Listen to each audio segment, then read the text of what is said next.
Pregunta rápida. ¿De quién es el Estadio Azteca? Si dijiste de México, te entiendo. Es donde se jugó el partido de Maradona, la final del 70, el gol del siglo. Es memoria compartida. Es patrimonio emocional de un país entero. Pero no responde a la pregunta, porque un inmueble puede ser un símbolo nacional en la memoria y al mismo tiempo, en el registro público, en la Bolsa Mexicana de Valores y en un contrato de crédito con un banco, ser una cosa muy distinta. A 12 años que se juega este mundial. Este es un caso donde el símbolo y el balance no coinciden y donde el nombre del edificio es lo menos importante. Abrimos caso. Para entender de quién es hoy, hay que volver a cómo empezó. Y el estadio no empezó con el estadio, empezó con el fútbol. En 1959, Emilio Azcárraga Milmo, el hijo del fundador del Imperio Televisa, adquiere Club América. Es un dato que Televisa cuenta en su propia página corporativa. Léelo con la mirada de negocio porque es la clave de todo lo que viene. El América moderno no nace nada más como un equipo de fútbol, nace como un activo mediático, un contenido con identidad popular incorporada, dentro de un ecosistema que ya tenía televisión, publicidad y audiencia. El fútbol no era un accesorio del imperio, era combustible. Un año después, en 1960, Azcárraga Milmo y Guillermo Cañedo impulsan el proyecto de un estadio propio para ese equipo. Contratan a dos de los arquitectos más importantes de México institucional en el siglo XX, Pedro Ramírez Vázquez y Rafael Mijares. Y aquí aparece el primer dato incómodo de este caso. Para financiar la construcción, en 1963 se venden títulos de palcos y plateas, firmados con una empresa llamada Fútbol del Distrito Federal, con derechos de uso por 99 años. 99 años. Léelo 2 veces. Algunos de esos contratos siguen vigentes hasta cerca del año 2065. Ese detalle, aparentemente antiguo, va a explotar más adelante en el video. El 29 de mayo del 66 se inaugura primer partido Club América contra Torino de Italia. El estadio no abrió como espacio de estadio, abrió como la Casa del América, dentro del proyecto de la firma y la empresa que lo impulsó. Lo que pasó en las siguientes 2 décadas es lo que hace confusa esta historia, porque el estadio, que nació como activo privado, se volvió mucho más que eso en el imaginario colectivo.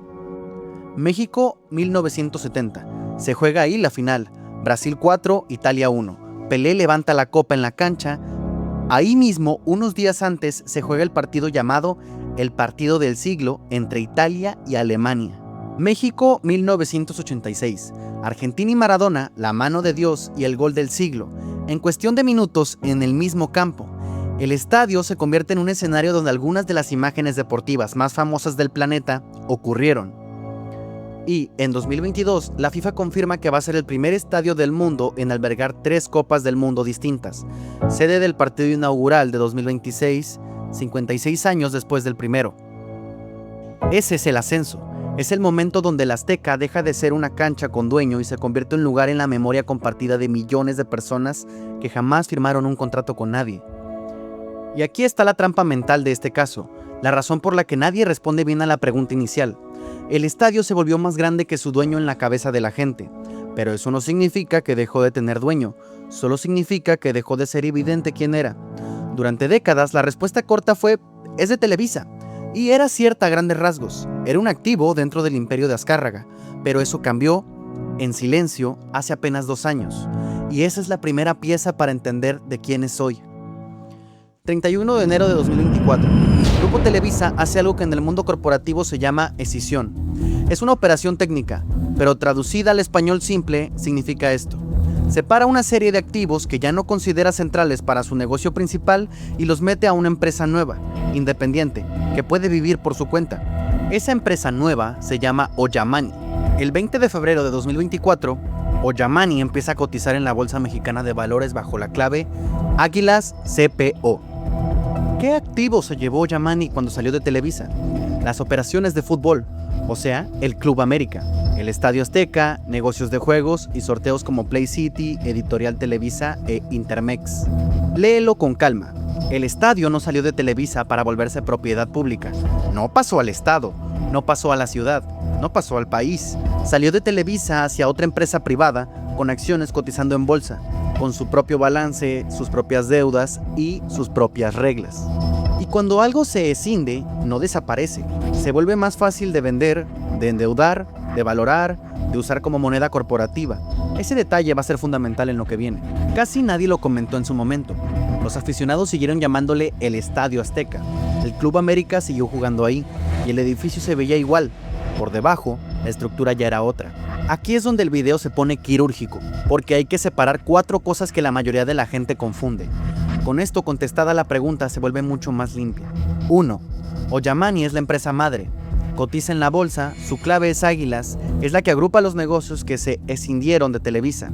En el folleto de la operación reciente, la propia empresa identifica a Emilio Fernando Azcárraga Gin, hijo del que compró el América en 1959, como quien controla Ollamani. Ojo con la palabra controla. No es lo mismo que es el único dueño. Ollamani es una emisora pública con más accionistas, pero el control no lo tiene alguien con nombre y apellido reconocibles. 2. Dentro de Ollamani hay una subsidiaria llamada Fútbol del Distrito Federal, o FDF. Y aquí está la pieza clave que casi nadie sabe. En los estados financieros de Ollamani es FDF la que aparece como propietaria del inmueble que hoy se llama Estadio Banorte, antes Estadio Azteca. No es Ollamani directamente, no es Club América, es FDF. 3. El Club de Fútbol América es otra subsidiaria, distinta, dentro del mismo grupo. O sea, el club y el estadio están bajo el mismo paraguas corporativo, pero jurídicamente son 2 entidades separadas. Es exactamente como si tú fueras dueño de una casa y de un coche. Los dos son tuyos, pero no son la misma cosa. Y 4. Encima de todo eso, existe una holdco, una controladora, llamada Controladora Deportiva Águilas. Ahí es donde se concentra el Club América, el Estadio Banorte y los terrenos adyacentes. Y ahí es donde entró el socio internacional del que vamos a hablar en un momento.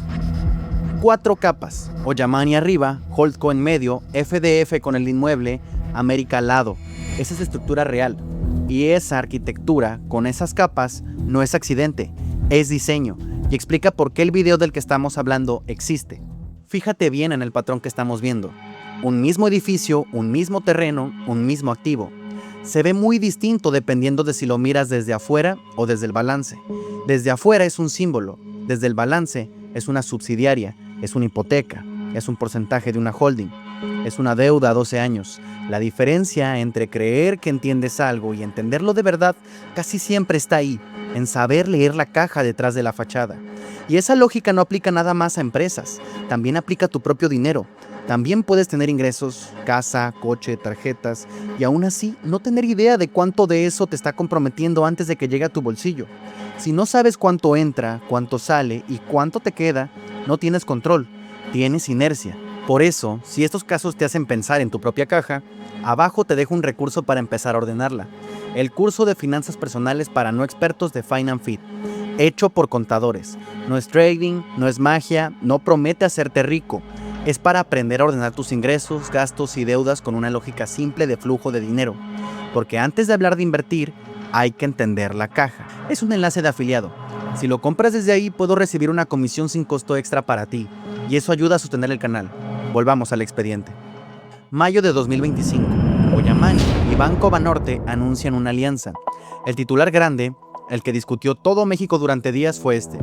El Estadio Azteca cambia de nombre, ahora se llama Estadio Banorte. Y ahí se fue la conversación. Aficionados enojados, memes, columnistas discutiendo si se puede o no se puede cambiar el nombre de un símbolo nacional, como si el problema fuera el rótulo. Pero el dato duro estaba en otro párrafo del mismo comunicado. El acuerdo incluía un financiamiento de 2.100 millones de pesos destinado a la modernización del estadio. Léelo bien, no fue una compra. Banorte no compró el Estadio Azteca. Banorte le prestó dinero a Ollamani para remodelar el estadio y a cambio le puso su nombre y patrocinio. Son 2 cosas distintas. Los términos según el reporte financiero de Ollamani. Crédito simple por 2.100 millones. Plazo de 12 años desde el 24 de marzo de 2025. Amortización de principal a partir del 2027. Vencimiento final en marzo del 2037. Tasa TIIE más de 175 puntos base.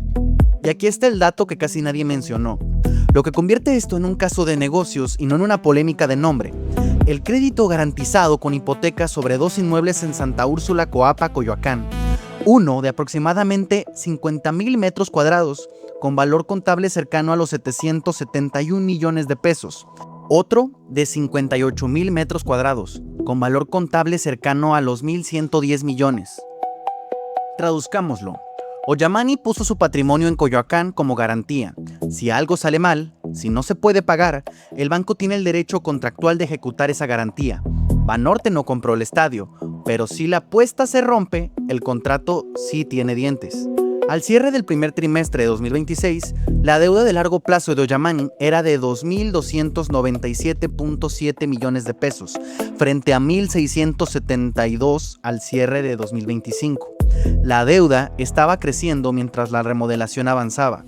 Es lo esperable, pero un dato duro de tener en la cabeza. En diciembre de 2025, Ollamani anuncia otro movimiento, más grande y más silencioso que el del nombre. Una alianza estratégica con General Atlantic, un fondo de inversión con sede en Estados Unidos que administra decenas de miles de millones de dólares. La operación se implementa a través de esa holdco que ya nombramos. Controladora deportiva Águilas, la empresa que concentra el Club América, el Estadio Banorte y los terrenos adyacentes. Los números, tal cual los publicó Ollamani en su folleto informativo, Ollamani conserva el 51%, General Atlantic adquiere el 49%. El valor empresa de la operación, lo que en el mundo financiero se llama Enterprise Value, fue 490 millones de dólares, sujeto a ajustes por deuda neta y otros conceptos. 490 millones de dólares. Al tipo de cambio de este año, más de 9,000 millones de pesos como valuación referencia del paquete deportivo. El Azteca, el América y los terrenos empaquetados y valuados como un solo activo de inversión. El 15 de mayo de 2026, Ollamani informa a la bolsa que la alianza se consumó tras la aprobación de la Comisión Nacional Antimonopolio. Y aquí quiero que veas por qué la estructura del 51 contra el 49 no es casualidad. Al conservar el 51%, Ollamani mantiene el control, la dirección, la supervisión estratégica, la última palabra. Pero al vender el 49, meten en la caja cientos de millones de dólares, cristalizan una evaluación pública para el paquete deportivo y suman un socio global con acceso a capital, contactos y experiencia internacional en el negocio del entretenimiento. No vendieron la nostalgia, vendieron la mitad de la máquina que la monetiza. Y ahora sí está montado el escenario completo para entender el momento actual. Junio de 2026. El estadio, ya como Estadio Banorte para el contrato de crédito y como Estadio de Ciudad de México para la FIFA, recibe 5 partidos del Mundial, incluyendo el partido inaugural de la selección mexicana. El propio comunicado de Ollamani dice que la modernización del recinto tuvo una inversión de alrededor de 3,000 millones de pesos. Cancha híbrida, más de 2,200 metros cuadrados de pantallas LED, Wi-Fi 6, servicios clashes, zonas de hospitality, más de 200 cámaras de seguridad y un nuevo sistema de audio con 340 bocinas. Todo eso, el crédito, el naming, la venta del holdco, la remodelación, apunta a una sola cosa: convertir el Estadio Azteca en algo que valga mucho más después del Mundial de lo que valía antes. Ollamani lo dice sin dramatizarlo.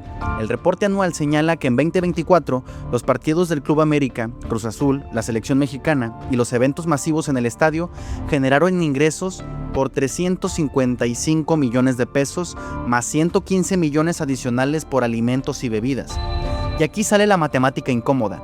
Si el estadio, funcionando bien, genera cientos de millones al año y encima acumula una deuda superior a 2,000 millones, la única forma de que la ecuación cierre es que después del Mundial el negocio se explote todavía más. Más eventos, más conciertos, más hospitality, más NFL, más patrocinios, más zonas premium. La modernización no es un regalo estético, es la infraestructura de una nueva explotación comercial que tiene que aumentar los ingresos durante los próximos años. El Mundial no es la meta final, es el comercial más caro del nuevo estadio. Y ahí es donde aparecen los riesgos. Y aquí no se los pongo yo, se los pone la propia empresa a sus inversionistas. En el folleto informativo de la operación con General Atlantic, Ollamani enlista los riesgos específicos que corre el segmento fútbol.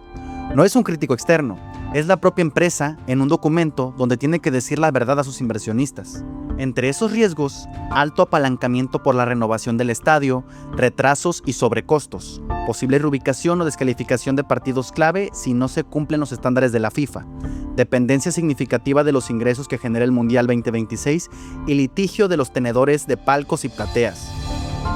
Aquí volvemos al detalle de 1963 que dejamos flotando al principio. Los palcos.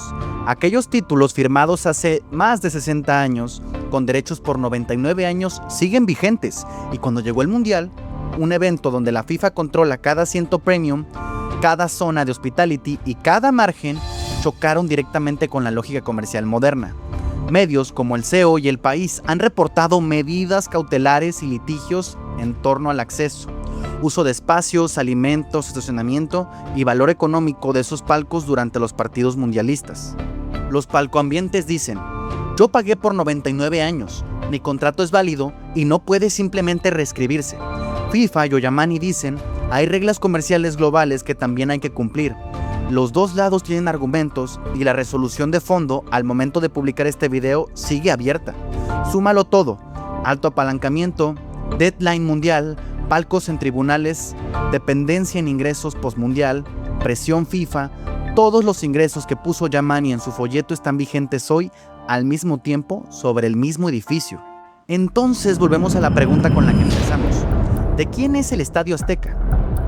La respuesta corta ya la tenemos. El inmueble está en el fútbol del Distrito Federal, subsidiaria de Oyamani, dentro de una holdco llamada Controladora Deportiva Águilas, donde General Atlantic tiene el 49% y Oyamani conserva el 51% y el control operativo. Y el folleto de la propia empresa identifica a Emilio Fernando Azcarra Gallín como quien controla Oyamani. Esa es la respuesta técnica, pero hay una respuesta más profunda que es la que explica todo lo demás. El mismo edificio hoy tiene 3 nombres: Estadio Azteca, que es el que ama a la gente, el que aparece en los recuerdos, en las conversaciones, en la nostalgia. Estadio Banorte, es el que paga el banco, el que aparece en los contratos, en la publicidad y en el nombre oficial del recinto. Y Estadio Ciudad de México, es el que permite la FIFA, el nombre limpio, que es el que aparece en las plataformas comerciales del Mundial sin marca comercial. 3 nombres, 3 audiencias, un solo edificio, una sola apuesta financiera detrás de todos ellos. Y esta es la lección que deja este caso, y que se puede aplicar a cualquier empresa. Cualquier símbolo, cualquier activo que veas en tu vida, el nombre que le pone la memoria no es el mismo nombre que le pone el balance. Y confundir los dos, creer que porque algo se siente de todos, es la manera más rápida de no entender lo que está pasando.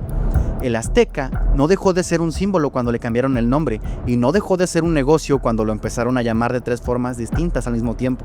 Siempre fue las dos cosas, solo que ahora con el Mundial encima, la parte de negocio está más visible que nunca. Entonces, ¿qué le pasó al Estadio Azteca? El Estadio Azteca no le pasó una traición, no le cambiaron el dueño en secreto, no se lo robó nadie. Le pasó algo que le pasa tarde o temprano a casi todos los símbolos. La memoria y el balance dejaron de coincidir. La memoria lo hizo el templo, el balance lo hizo activo. Los dos son ciertos y ninguno de los dos se puede leer sin el otro. Y esa es la lección incómoda de este caso.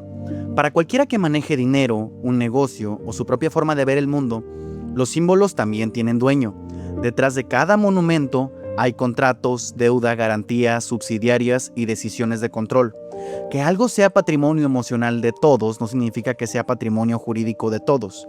Y entender esa diferencia, quién es el dueño real de las cosas y qué debe, no es cinismo, es alfabetización financiera básica. La próxima vez que veas el Azteca en televisión desde el metro, en una final del Mundial, puedes verlo como lo que siempre fue, un monumento, pero también como lo que el mercado ve, un activo con dueño, deudas, garantías, una holding en su cabeza y una apuesta global encima. Y ahí está la lección de este video. Para entender el mundo, no basta con mirar la fachada, hay que leer el balance. Caso cerrado. Si este caso te hizo ver el balance detrás de la fachada, suscríbete. Cada semana abrimos uno nuevo. El próximo expediente ya está sobre